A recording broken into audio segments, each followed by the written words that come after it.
You're listening to the Hockey Podcast Network. New shows every day. Find us at thehockeypodcastnetwork.com or wherever you get your podcasts from. The NFL is back, and DraftKings Sportsbook, an official sports betting partner of the NFL, is giving all new players a can't-miss offer for Week 1. Just bet $1 on any NFL game during the first week of the season and receive $200 in free bets instantly. 200 smackaroos, no matter what. Take advantage of this limited-time offer now. You heard right. DraftKings is giving all new players $200 in free bets instantly when you place a bet of $1 or more on any Week 1 game. Head to DraftKings Sportsbook app now and check out all the great promotions and daily odds boosts. Plus, you can make every game a big game with same-game parlays. Download the DraftKings Sportsbook app now and use promo code THPN to receive $200 in free bets when you place a $1 bet on any Week 1 game. That's promo code THPN to get your free $200 in free bets instantly for a limited time only at DraftKings Sportsbook, an official sports betting partner of the NFL. Must be 21 or older, New Jersey, Indiana, or Pennsylvania only. New customers only. Restrictions apply. See DraftKings.com/sportsbook for details. Gambling problem? Call 1-800-GAMBLER or in Indiana, call 1-800-9-WITH-IT.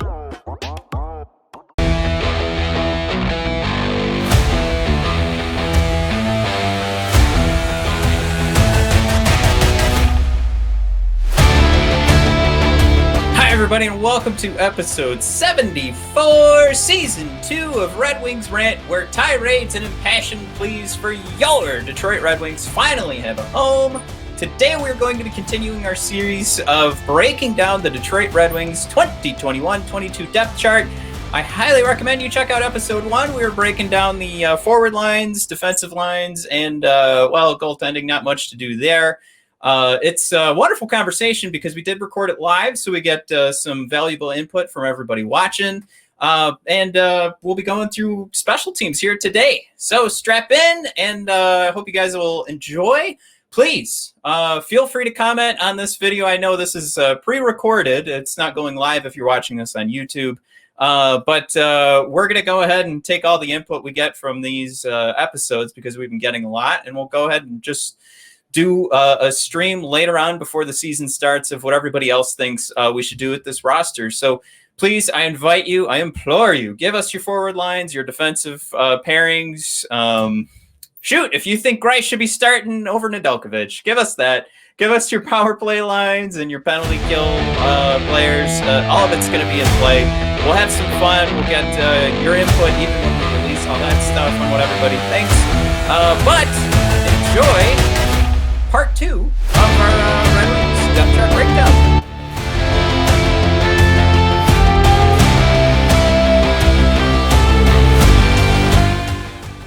I do want to kind of go over this real quick before we jump into the personnel.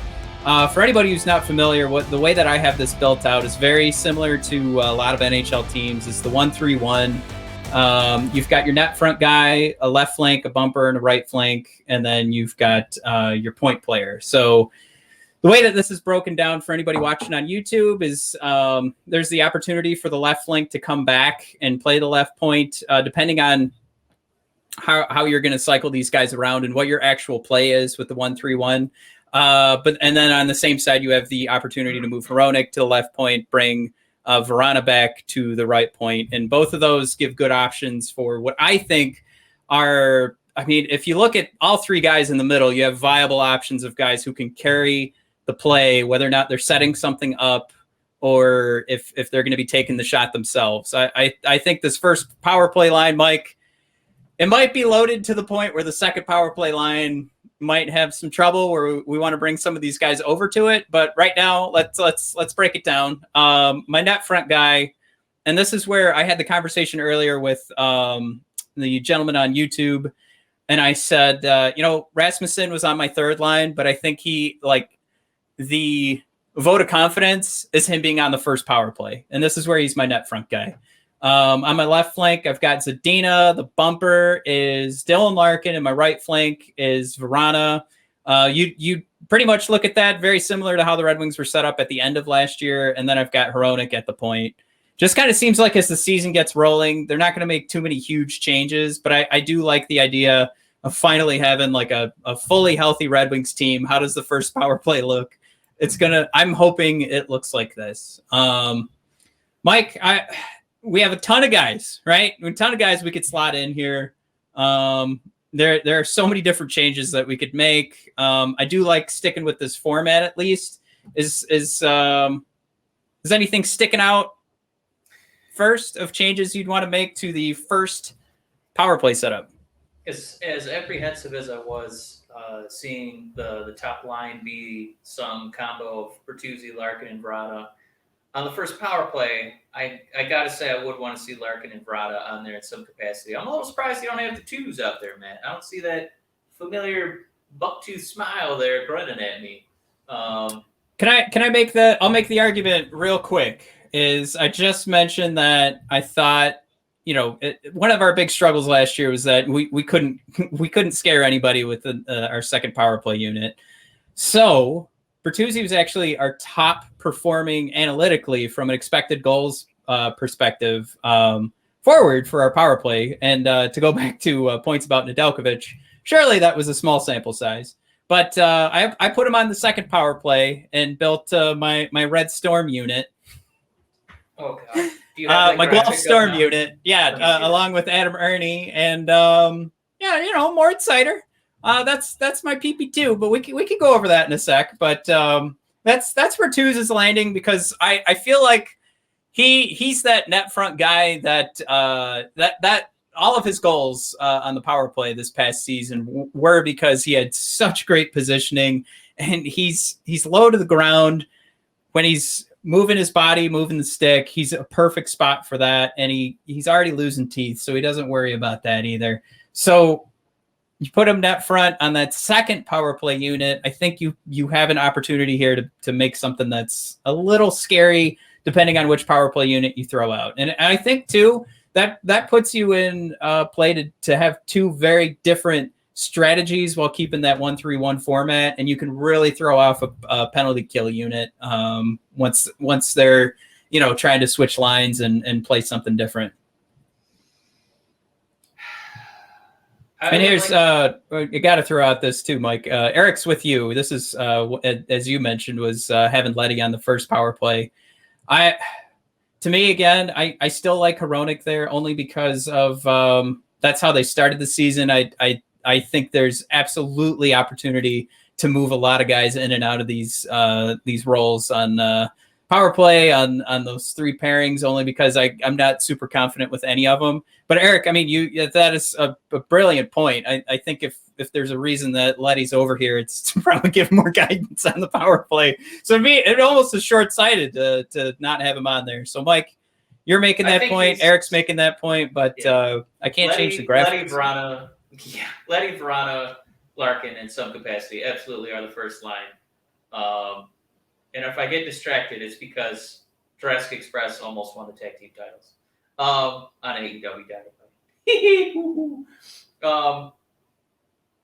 Man, I think ideally we would like to see Rasmussen be to the point where we trust him to be on that first line, but I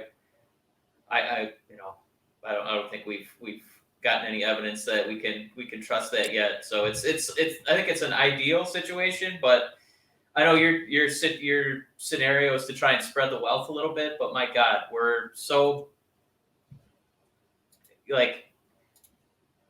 incapable at times of scoring goals. We're such a putrid offense. I feel like if we can get to the point where we have one line that I feel like we could count on, I'd rather do that than try to spread the wealth and have two pretty good power play units. I'd rather just have Bert, Vrana, Larkin, Letty, and then the fifth guy can, be some sort of cycling of, the Fabries, the Zadinas,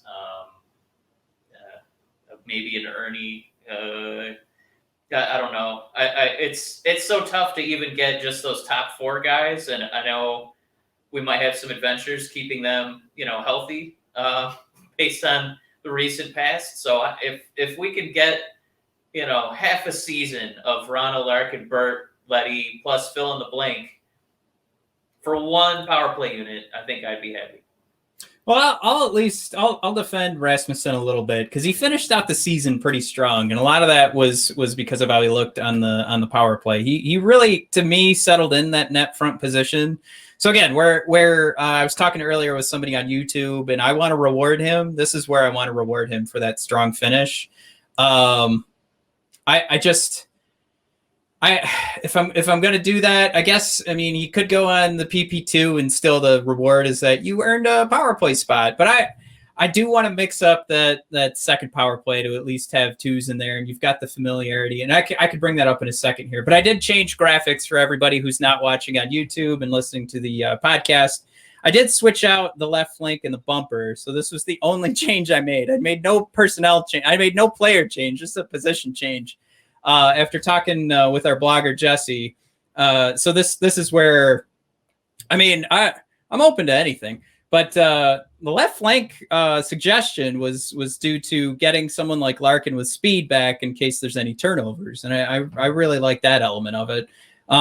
So as far as I went so far with graphic changes, yeah, go ahead and we'll try Larkin at the left flank, but I think for anybody who's listening and not having to be, they're not subjected to this beautiful graphic. It's flawless.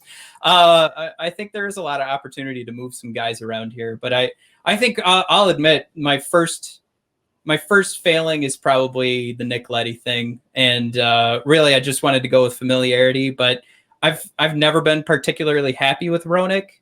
I just think it's maybe I'll be right. Maybe I'll land on Jeff Blashill's way of building a team, and he doesn't want to shake things up too often when it comes to giving Hronek that first position. Like that doesn't get shaken up a lot. Does he mix up lines throughout the game? Absolutely.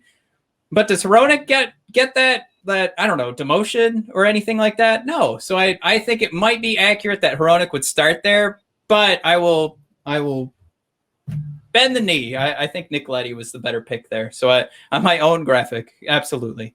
Do you want to take a look at? I feel like let's look at what your second line is, Matt.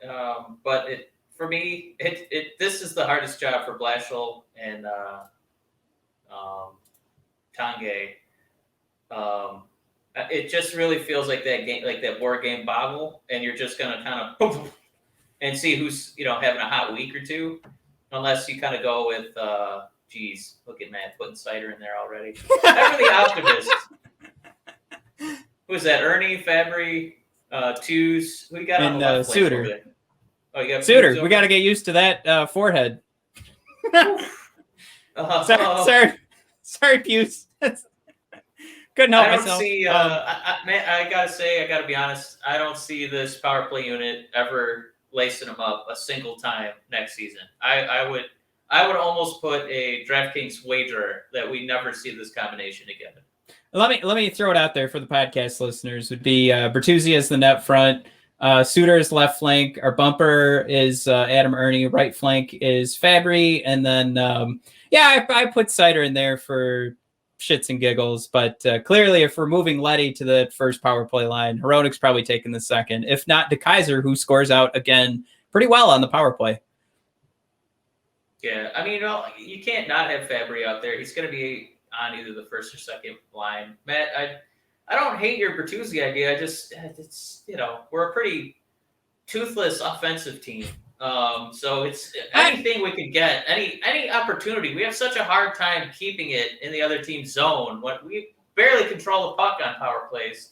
Maybe that's where Leddy can really turn things around, and it'll make a difference who's on the ice. But it feels like the first 30 minutes of the Mighty Ducks movie every time I watch our power play. So I admire how much thought and effort you put into this, but I don't know if we have the personnel to have this make much of a difference outside of like a Boggle, luck of the draw, who's having a hot week. All right, get out there, kid. So then I throw this out there then. You just want to move Rasmussen to our net front on the second power play, move Bertuzzi up to the first power play, and keep this the same, or is this is who are you putting in? Yeah, I think I would just switch out Rasmussen and Bertuzzi. And Cider, I'm guessing as well.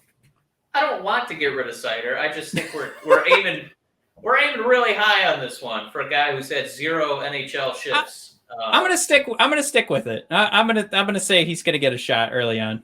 I am going to refresh my DraftKings app and see if I can make a wager that the Red Wings use this combination 0 times. I want to see what the parlay is for that.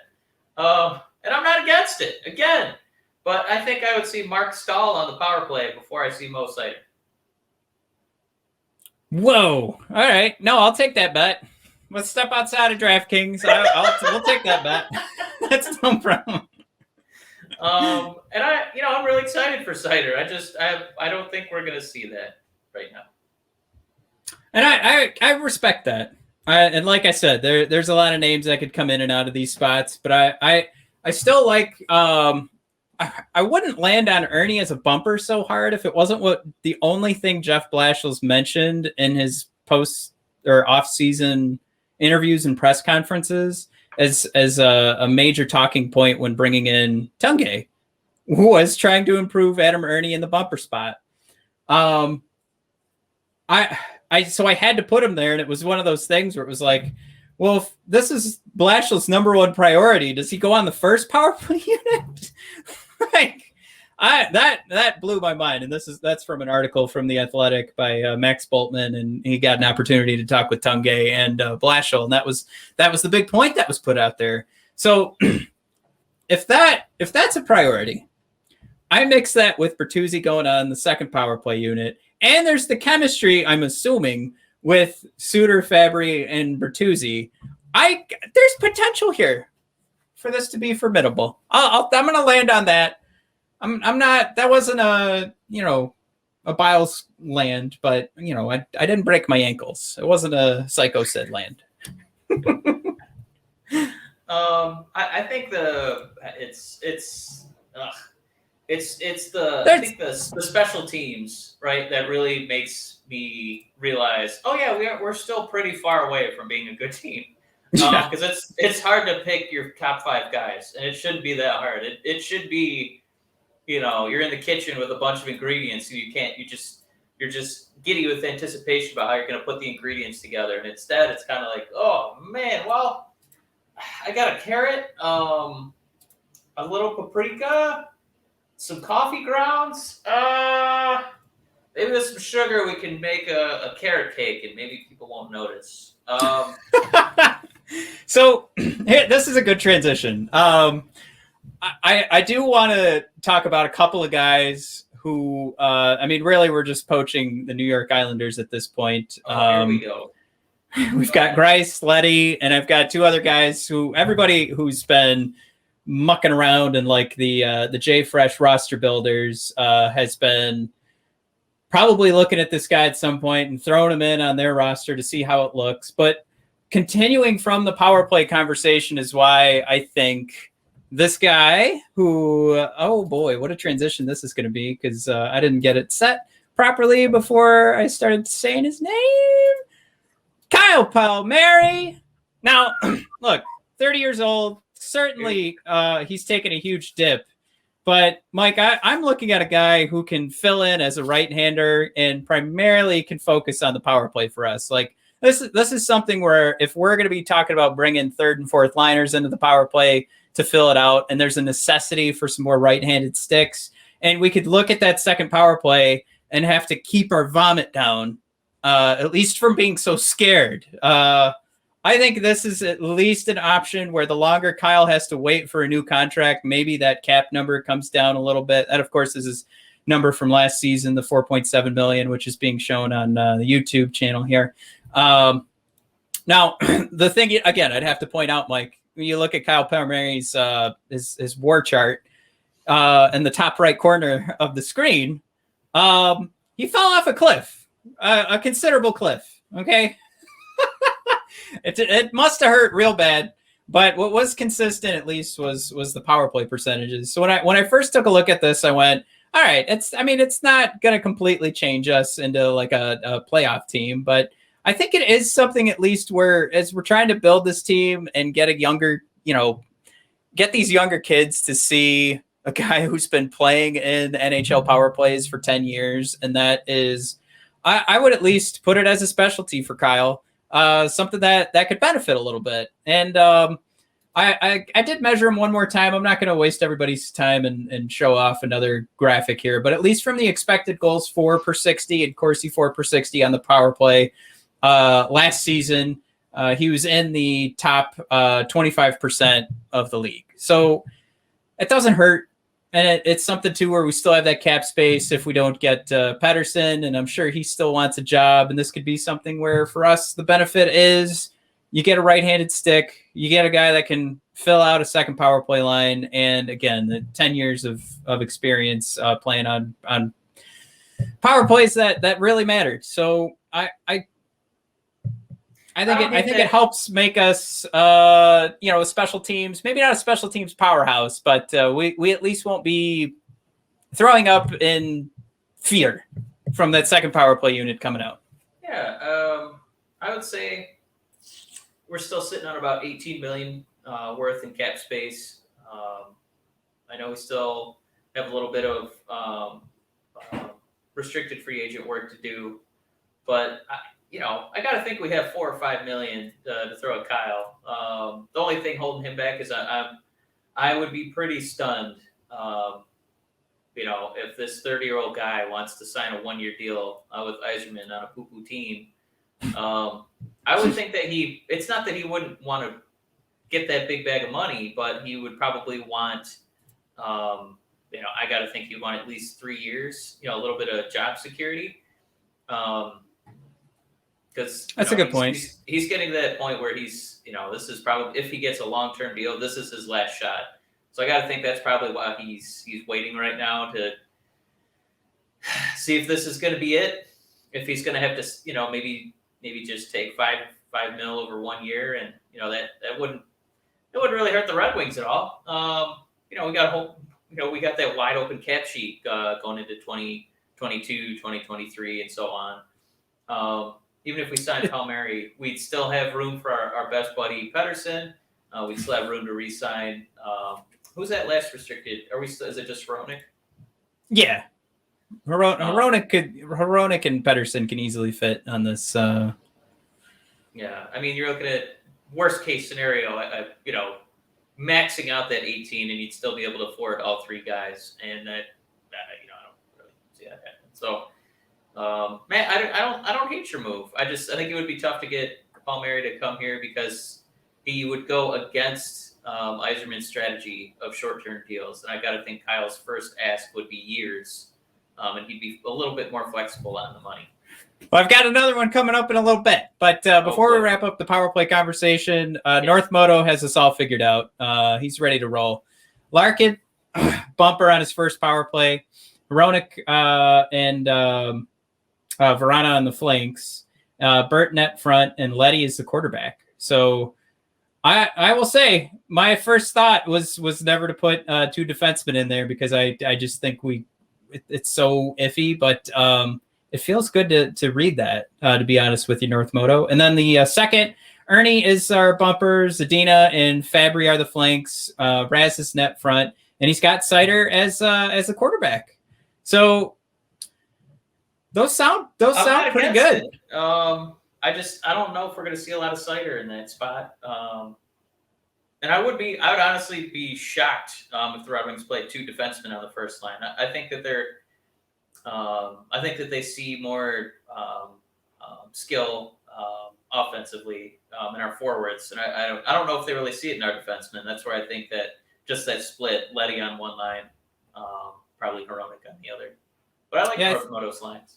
I think the one of the things here to keep in mind too is something we can't really prepare for because of how short-handed we are on right-handed sticks. But once we get Lucas Raymond in there and having him on the left flank, and when he's playing for Frölunda, he gets himself in position to quarterback. He gets himself in the flank. He gets right in there too on the power play. I mean, goes in between the bumper and the net front guy. I mean, that there's a specific strategy in 1-3-1 where you let a guy like Lucas Raymond just do whatever he wants and you kind of just make space. What's the name for that in basketball, Mike? Where you give your guard or you're shooting forward, just back up. The whole team backs up. And you just give them space. An isolation. Yeah, isolation. Thank you. So that's something that we might be able to practice on the right flank with Verana, but that would be super scary if like that. That'll be a fun question to try and figure out next year if we want to do both of those guys on one line, or do we finally have 2 power play lines and we split those guys up? All right, thanks for tuning in, everybody. I hope you enjoyed part 2 again of our depth chart breakdown.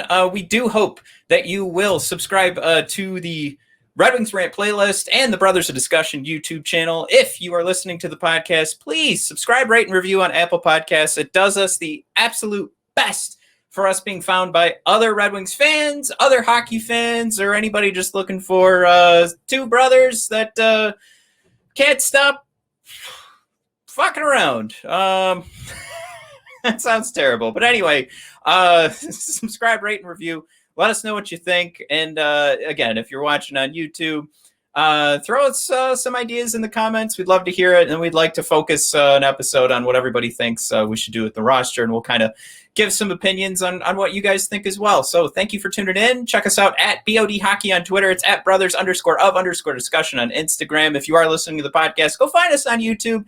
Follow along and join us for our live streams, which do happen most of the time on Wednesdays and Sundays. Of course, in the off season, we take a bit of a break, make it a little bit easier on ourselves, but we will be back into it once that season gets rolling again.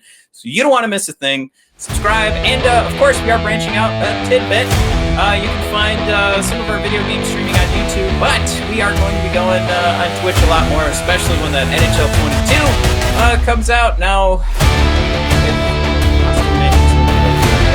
but anyway, thanks again for tuning in, everybody.